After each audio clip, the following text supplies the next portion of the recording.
spregovorimo dve besedi o srcu, se približuje tudi dan Valentinu, ki je pravzaprav posvečeno srcu. Ampak, če poznamo krščansko kulturo, potem vemo, da imamo največ cerkva Slovenci posvečenih srcu Jezusu, potem materinemu srcu. Vsaka mama ima veliko srce za svojih otrok in želi, da bi jih vzgojila v misli, besedah in dejanjih, da bi bili otroci srečni. Poleg tega je center univerzuma v človeškem telesu prav srce. Tam se združuje, to se pravi, materialni, fizični del in spiritualni del. Zato je govora tudi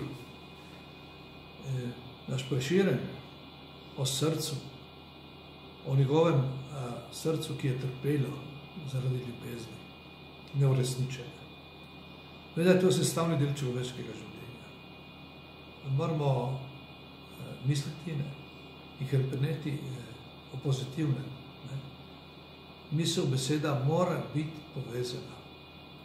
In samo lepe stvari je treba govoriti, seveda tudi vsemi argumenti, so resnico, res je, ne res ni. Vsako živo biti ima srce, tudi živalo. In